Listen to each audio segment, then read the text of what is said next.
Hello. Yes, hello. Habari, mambo? Poa, naongea na nani? Naongea na Jojo, unanikumbuka? Jojo. Siku za nyuma ulinipa namba yako, tulitaka kufunga na bodaboda. Jojo. Poa tu, nilitaka kujua unaendeleaje. Samahani lakini kama nakusumbua. Hapana, unisumbua nini vile tu.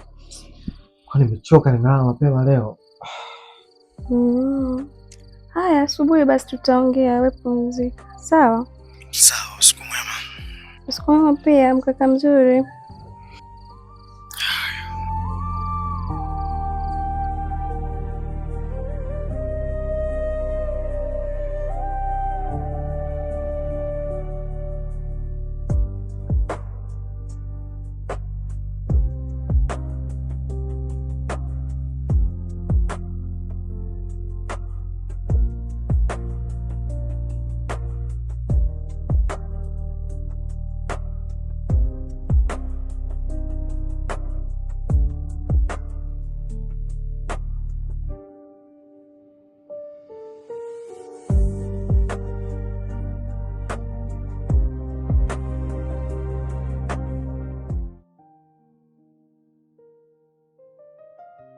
Sahil. Sahil.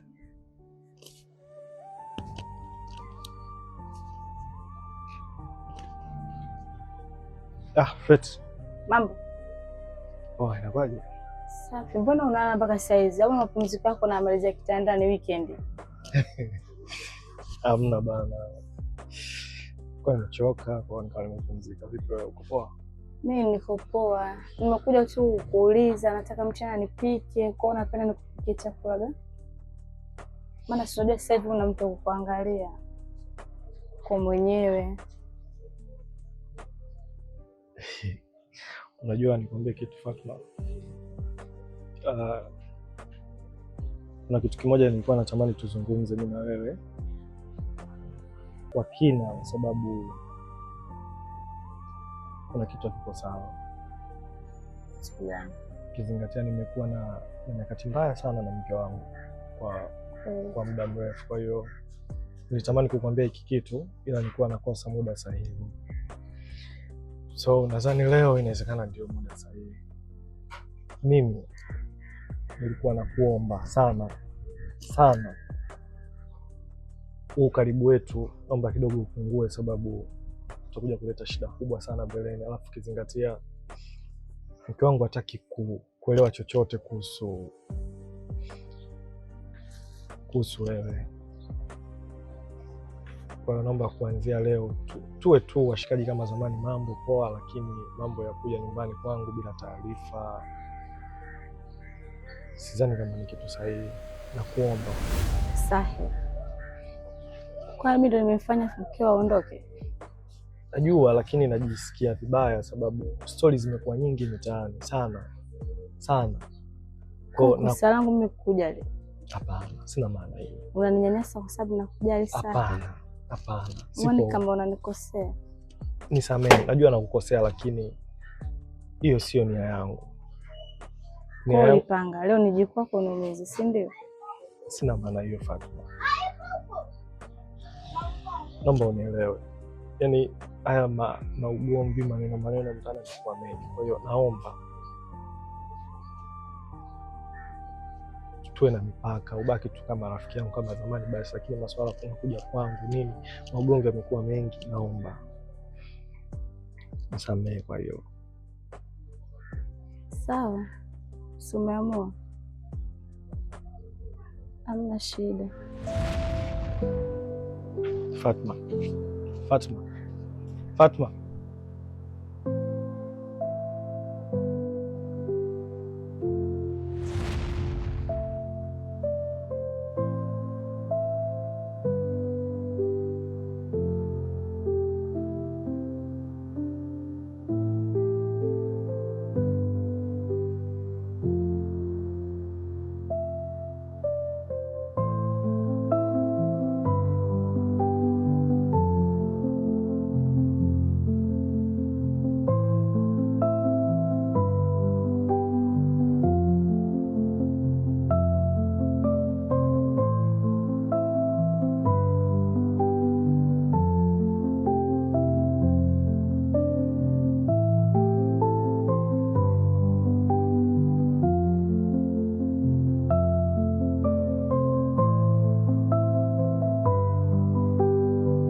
Samahani daktari.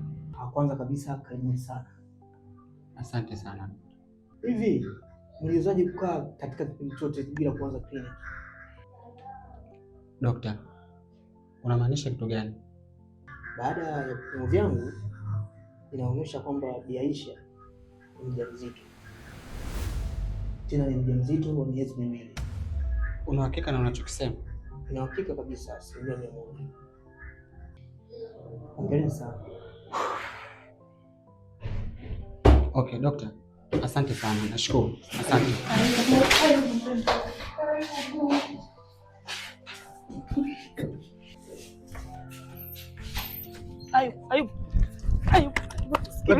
Nisikilize basi, naomba nisikilize. Shike bana. Wewe utanieleza kitu gani mimi nikuelewe? Utanieleza kitu gani nikuelewe?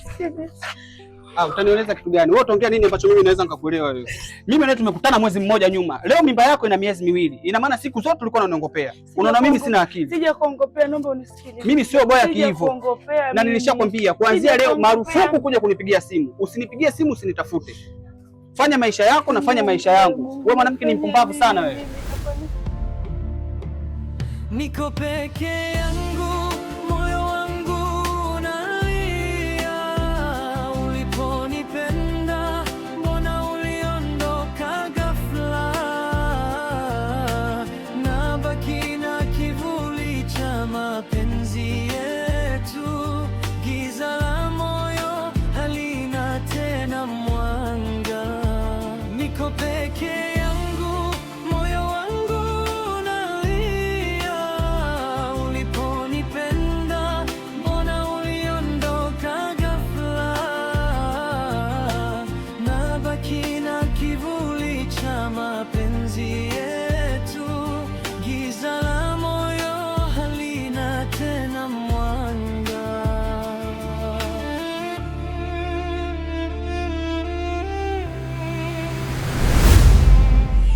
Kwani kuna nini kati yako wewe na Daisha? Maana siku hizi Daisha ni simuelewi, amekuwa ni mtu wa ajabu sana.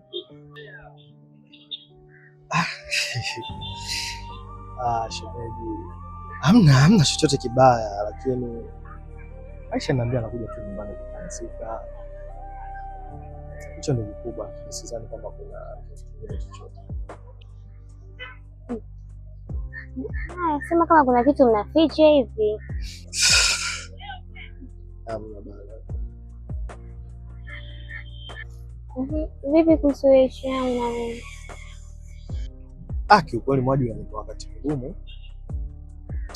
Unanipa wakati mgumu sana, lakini kitu ambacho naweza kukwambia, natamani sana kukustiri sana. Lakini nashindwa kwa sababu Aisha atanielewaje? Haitaleta picha nzuri. Natamani nikustiri kama mke wako, lakini itashindikana. Mimi kwa upande wangu natamani katika siku zote zilizobaki za maisha yangu nione anatokea mtu anakustiri. So nitajaribu kuongea na marafiki zangu wale watatu, nitawaambia jambo lako, naamini watafanikisha. Lakini kwa upande wangu ni ngumu, ukiangalia hata kipato changu bado najitafuta sana Mwaju sana. Wewe mwenyewe unaelewa. Kuhusu wanaume wengine, kusema kweli hapana, sitaki na mwingine, mimi nakupenda wewe. Na kuhusu hali yako, mimi naijua na niko tayari kuvumilia. Wakati utapokuwa sawa, mimi nakusubiri. Naomba nipe muda niendelee kufikiria zaidi swala lako. Naamini labda naweza nikapatia ufumbuzi mbele. Sawa? Sawa, lakini mimi nakusubiri mpaka utakapokuwa sawa.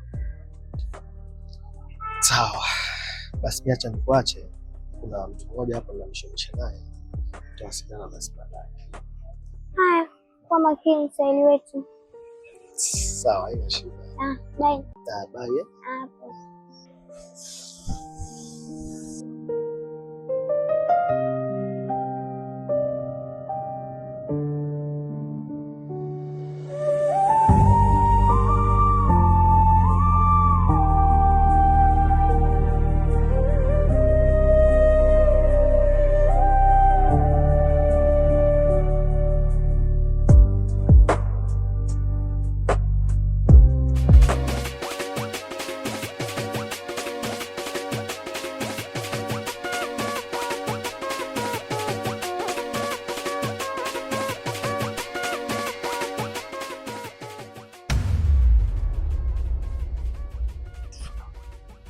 nilikuwa nakutafuta sana wewe mwanamke. Yaani achilia mbali maneno yote niliyoyasikia. Nimesikia maneno mengi sana kuhusu wewe. Na nimeona pia. Lakini anyway, yamepita. Sasa ni hivi. Naomba uachane na mume wangu. Umemaliza? Sijamaliza. Uliachishwa? Umeshindwa kumlea mumeo, ukaona bora ukatafuta na mume mwingine, si uondoka mwenyewe? Mimi siwezi kuachana naye, nisikudanganye kwa hiyo. Kumbe sababu nampenda. Sawa, ila unajua mimi nimesimama na wewe hapa. Nisi tumekutana kama bahati mbaya. Yaani najua wewe ni mwanamke na mimi ni mwanamke. Na unajua maumivu ya mtu anapompoteza mtu anayempenda. Yule ni mume wangu. Yaani achilia mbali matatizo yote tulikuwa tunapitia mimi na yeye. Hakuna ndoa rahisi, hakuna ndoa nyepesi. Ila tafadhali achana na mume wangu. Siwezi, sikudanganye. Siwezi. Oh, sawa. Sasa sikia. Yaani tusifikie hatua mimi nikaja nikakuonyesha upande wangu wa pili. Sitaki tufikie huko. Mimi nahisi wewe unijui. Aisha, sio upande wa pili, hata watatu nionyeshe.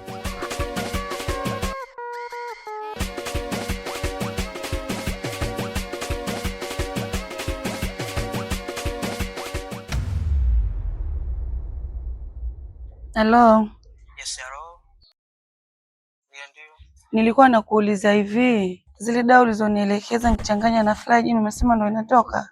Ndio itatoka, hamna shida yoyote. Basi sawa, hamna shida, nitafanya hivyo. Ila cha muhimu kwenye kuzingatia, inabidi ununue pedi za kutosha ili kuzuia damu ambazo Udaisha. Leo una dhambi wewe. Na dhambi nimefanya nini? Nimekusikia yote ulikuwa unaongea hapo na dokta kwa mchungu. Bia mbaya tu. Nimeongea nini? Ndio nini unataka kutoa mimba? Afu mwaje ukiongea na mimi shusha sauti yako. Alikwambia mimi na mimba nani? Nimesikia shoga yangu. Na sio vizuri kutoa mimba. Wewe mtoto koma wewe. Sawa? Yaani uzuri wetu shoga yangu utakaotoa mimba. Hiyo kazi. Sema mimi nipo ndo nitalea. Utalea si bebe yako mpaka nibebe mimi ndo ule wewe.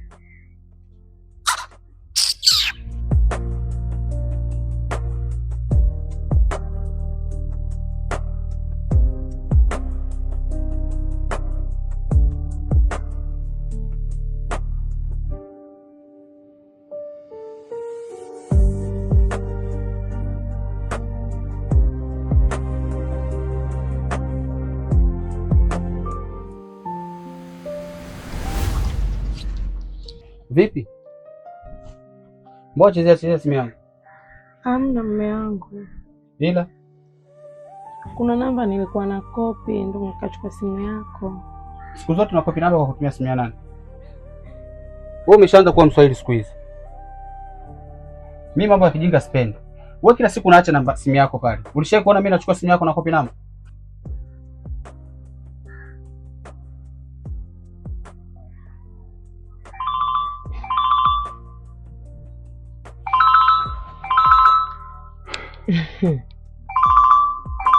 Anapokea, demu wako anakupigia. Alafu nimeshakwambia huyu nimeshamalizana naye. Pokea na uweke loudspeaker. Halo? Samahani, kuna kitu nilikuwa nataka nikwambie. Lakini wewe sinishakwambia usinipigie simu. Nilikuwa naomba unisaidie 70,000 nikatoe ujauzito maana wewe umekataa na sina pa kupeleka. Sikia.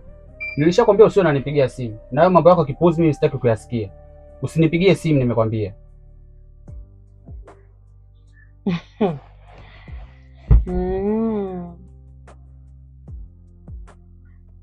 Wewe twende tutafika tu. Usianze maneno yako. Mimi natoka.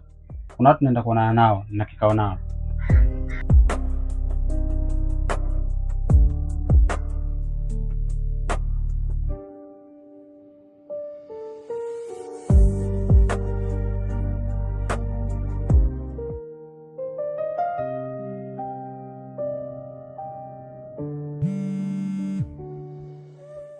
Hello.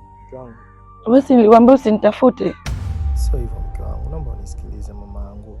Yaani nikusikilize nini? Kwani wewe hujui ukataliwa? Lakini sitaki uwepo wako kwenye maisha yangu, naomba usinitafute tena. Na nilishakwambia toka mara ya kwanza, sitaki unipigie. Lakini nakupenda Aisha, nakupenda mke wangu. Sitaki unitafute tena, naomba usinipigie misimu. Hivi kwa nini wewe unisikii? Nimekuambia usinitafute na yaani sitaki kukusikia kwenye maisha yangu. Usinitafute tena. Unataka nifanye nini ili unielewe kwamba mimi sikuhitaji kwenye maisha yangu? Wewe ni mwanaume gani usinielewa? Usinifanyie hivyo. Usinifanyie hivyo Aisha. Nilishakwambia toka siku ya kwanza usinipigie na usinitafute. Unataka nini? Yaani unataka nini kwenye maisha yangu we baba? Yaani sikupendi. Yaani hata nikikusikia tu, hata harufu yako nikiinusa tu najisikia kufa, najisikia kutapika. Unataka nini kwenye maisha yangu?